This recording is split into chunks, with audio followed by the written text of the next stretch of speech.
હરિ ઓમ. Serial number 2104. યોગ વશિષ્ઠ રામાયણ કહે છે, સંતોષ પરમો લાભ સતસંગ પરમાગતિ વિચાર પરમં જ્ઞાનમ સમોહી પરમં સુખમ. સંતોષ એ ખરેખર ખૂબ જ મોટો લાભ છે. કારણ કે સંતોષી વ્યક્તિ પોતે પોતાના અંતઃકરણની અંદર રહેલો જ્ઞાન અને ધ્યાન દ્વારા આંતરિક આનંદનો અનુભવ કરી શકે છે, અન્ય નહીં. કારણ કે જેને સંતોષ નથી અને તૃષ્ણા છે, એટલે બહારના વિષયના સંપાદનમાં, રક્ષણમાં, અને એ નાશ નહીં થઈ જાય એના માટે એની પ્રવૃત્તિ લગાતાર ચાલુ રહે છે. એ વ્યક્તિ આવું જ્ઞાન ધ્યાન પ્રાપ્ત કરી શકતો નથી. માટે સંતોષ એ ખરેખર ખૂબ જ મોટો લાભ છે. અને સત્સંગ પરમાગતિ, સત્સંગની અંદર પણ સત્સંગ કેવો હોવો જોઈએ? શાસ્ત્ર અનુકૂળ, તસ્મા શાસ્ત્ર પ્રમાણ. અને એમાં તર્ક કોઈ કરે તો થઈ શકે. તર્ક એને કહેવાય કે જે શાસ્ત્ર અનુકૂળ તર્ક.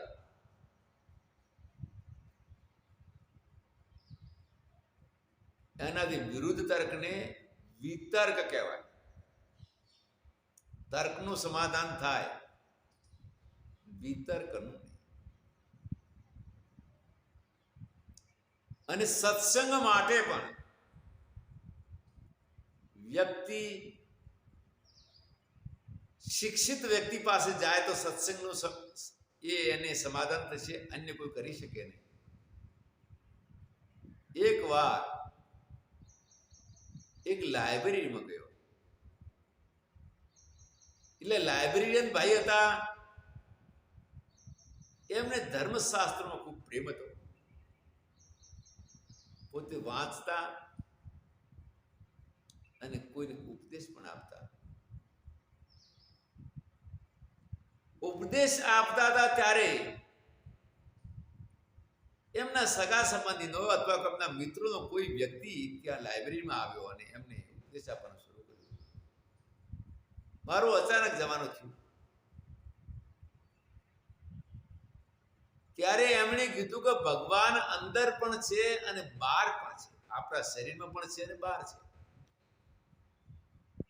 ત્યારે જેને ઉપદેશ કર્યો હતો એ ભાઈએ તર્ક કર્યું કે ભાઈ, મને એક તો બતાવો કે આ દિવાલની અંદર આપણે કોઈ કિલો મારવો હોય તો પહેલા હોલ કરવો પડે.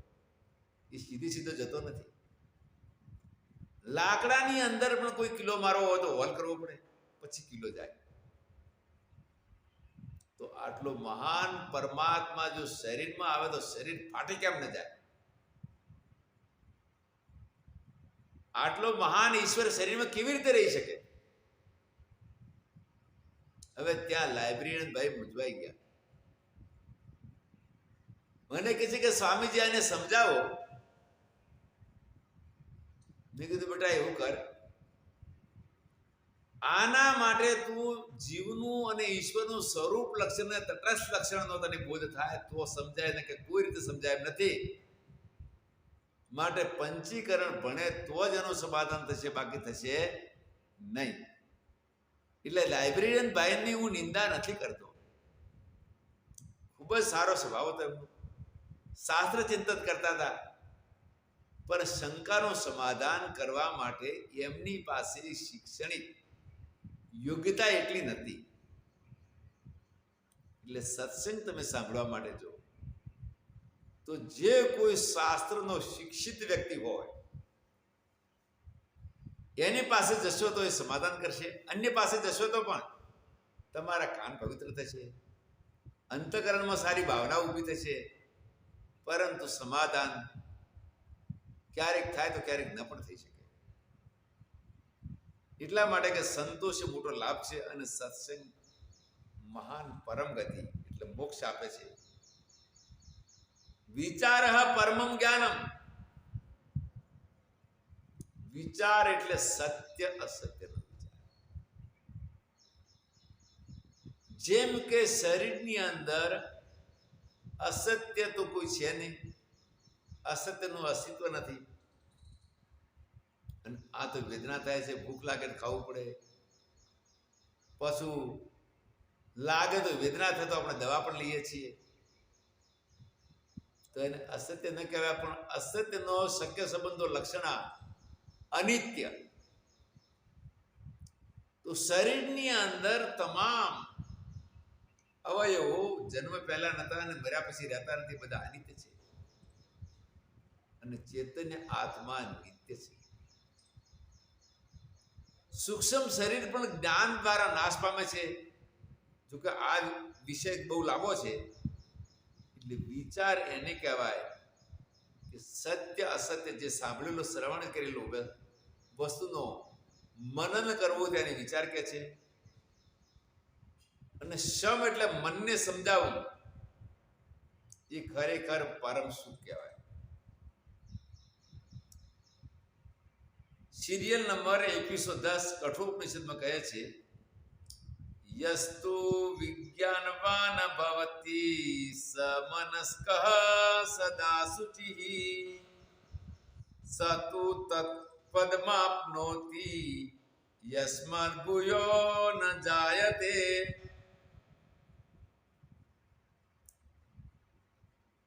યસ્તુ વિજ્ઞાનવાન ભવતી.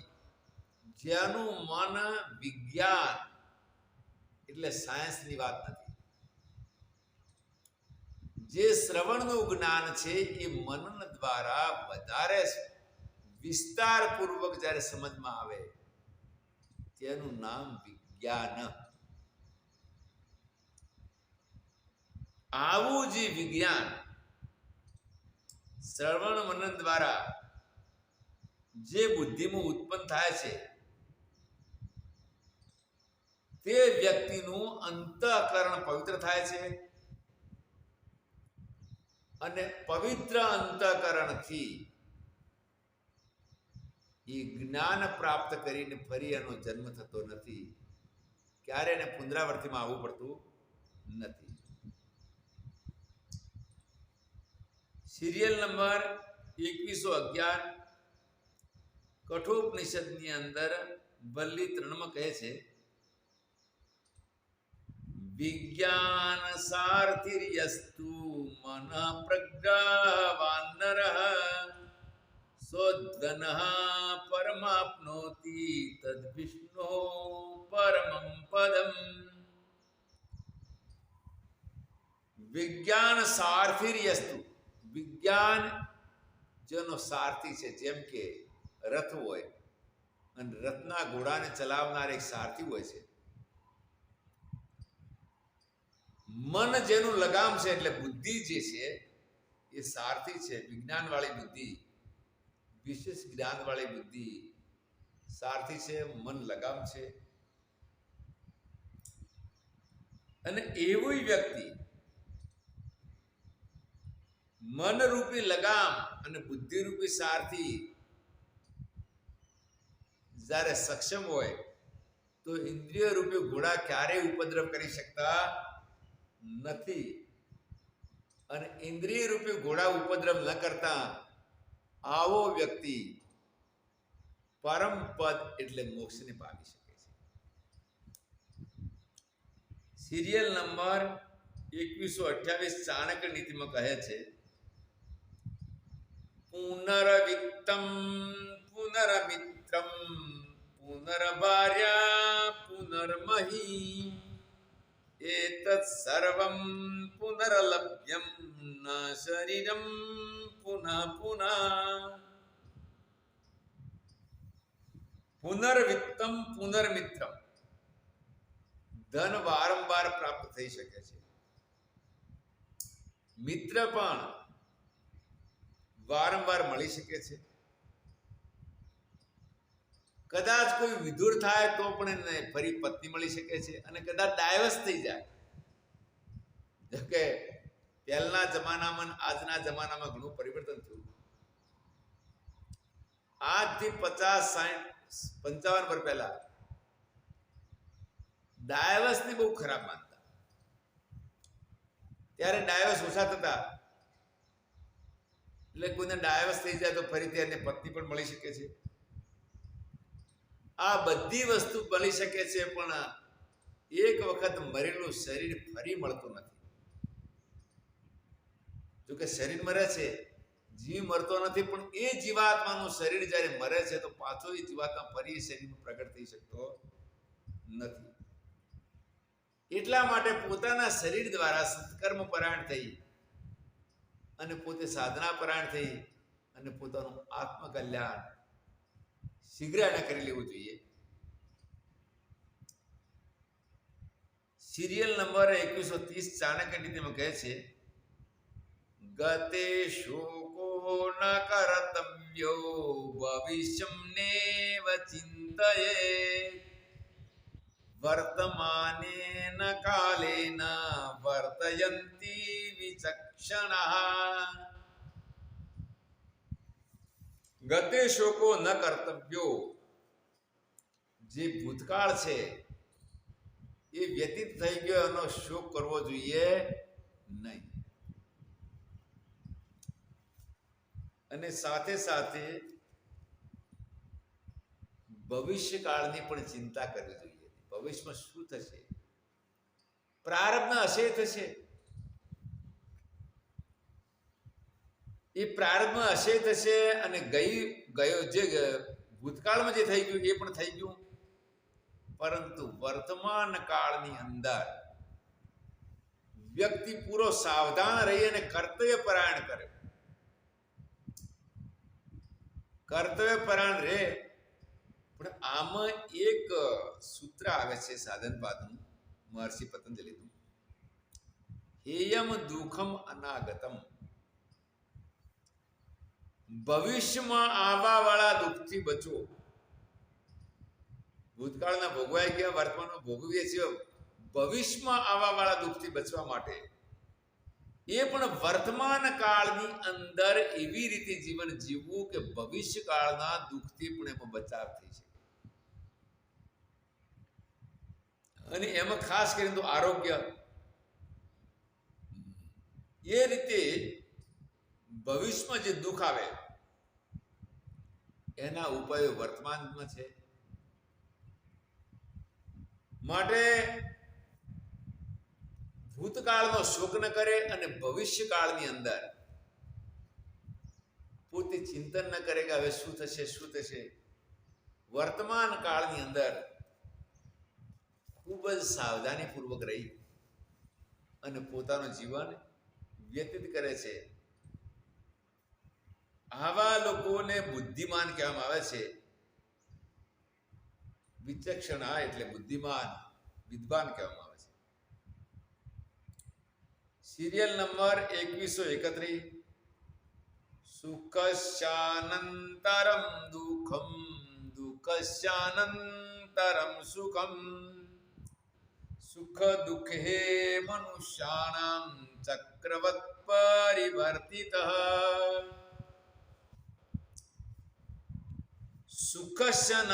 સુખસ્યાનંતરમ દુઃખમ. સુખ પછી દુઃખ પણ આવે છે અને દુઃખ પછી સુખ પણ આવે છે.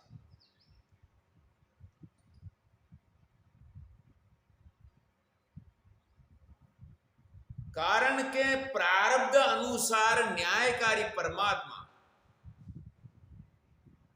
કર્મ જેવું છે એવું ફળ આપે છે. એમાં કશું કોઈ પરિવર્તન કરી શકે નહીં. તો પ્રારબ્ધની અંદર જે આવે એમાં પરિવર્તન ન થાય. હા, તીવ્ર મંદ હોય તો આવવા વાળા દુઃખની વિશેષ ક્રિયાઓથી દૂર કરી શકાય. જેમ કે કોઈને લોહીના સંબંધ એટલે પોતાના પરિવારની અંદર ડાયાબિટીસ, બ્લડ પ્રેશર કે હાર્ટ એટેક આવ્યો હોય તો વર્તમાન કાળે વ્યક્તિ અઠવાડિયે એક ઉપવાસ પાણીવાળો કરીને આ બીમારીથી બચી શકે. અન્ય પણ એવા ક્રિયાઓ દ્વારા ઘણું સુખ પ્રાપ્ત કરી શકે, પરંતુ કિસ્મતની અંદર આવનાર વ્યક્તિ છતાં પણ આવી જતું હોય છે. અમે યોગાભ્યાસ કરીએ છીએ, જળનીતિ જાણીએ, પ્રાણાયામ કરીએ છીએ, છતાં પણ શરદી થઈ જાય છે. હવે શરદી છતાં પણ થઈ ગઈ તો પછી એમાં યોગાભ્યાસનો ફાયદો શું? સૂત્ર કહે છે કે હેમ દુઃખમ અનાગતમ. યોગાભ્યાસ કરતા પણ શરદી થઈ ગઈ તો હા, કિસ્મત ટળી શક્યું નહીં, પણ એ શરદી થઈ ત્યારે પણ જળનીતિ દ્વારા નાક બંધ ન થયા, એની અસર બહુ ઓછી થઈ. એની અસર ઓછી થઈ. જેમ કે વરસાદ આવે એટલે છત્રી દ્વારા વ્યક્તિ કોરો રહે પણ 100% કોરો રહી શકતો નથી. ભેજ તો લાગવાનો જ, એટલું છે કે એને કપડા ન બદલવો પડે. તો એ જ પ્રમાણે સુખ છે એના પછી દુઃખ પણ આવે, અને દુઃખ પણ નિરંતર રહેતું નથી, એના પછી સુખ પણ આવે. જેમ કે ઓપરેશન કરાવે ત્યારે દુઃખ થાય છે, કષ્ટ આવે છે, પણ પાછું ઠીક થયા પછી ફરી સારા સુખનો અનુભવ પણ કરે છે. સુખ અને દુઃખ પોતાના કર્મ અનુસાર, જેમ કે દિવસની રાત્ર છે, એ દિવસની રાતની જેમ ફર્યા કરે છે, અને એના માટે કોઈ ચિંતા કરવાની જરૂર નથી. સિરિયલ નંબર 2134 વાલ્મીક રામાયણમાં કહે છે, શોકો નાશયતે ધૈર્યમ, શોકો નાશયતે શ્રુતમ, શોકો નાશયતે સર્વમ, નાસ્તિ શોક સમો રિપુઃ. શોક એટલે ચિંતા, ચિંતાથી ધૈર્ય એટલે ધીરજ નાશ પામે છે.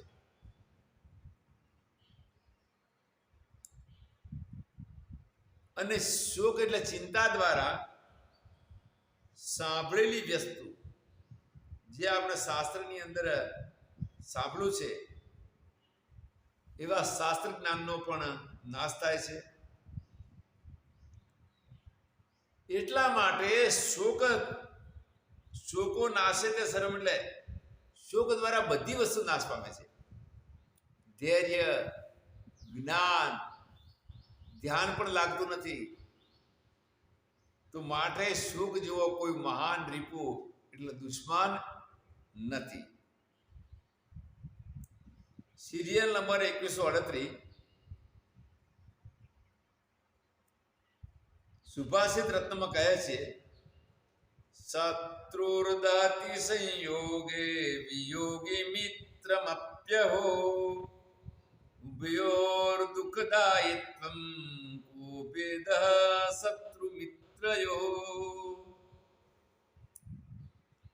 શત્રુર્દહતિ સંયોગે, શત્રુ મિલન થાય ત્યારે દુઃખ આપે છે,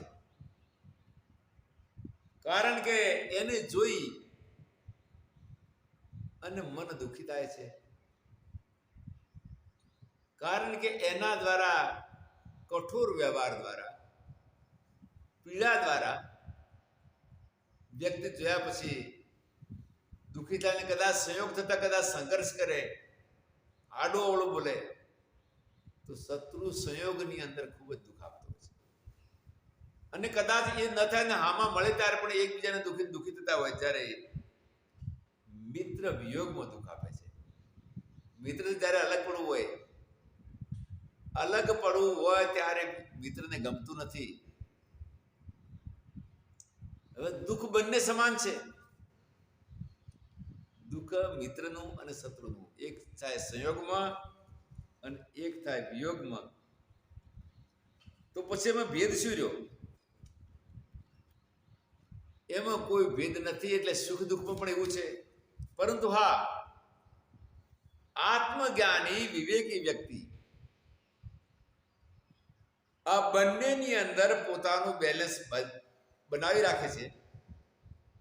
એને આગંતુક અનિત્ય ગણી અને પોતે પોતાનો બચાવ કરી લે છે. જેથી કરી અને વિવેક અને ધ્યાન એના જેવું અન્ય કોઈ ભૌતિક સુખ છે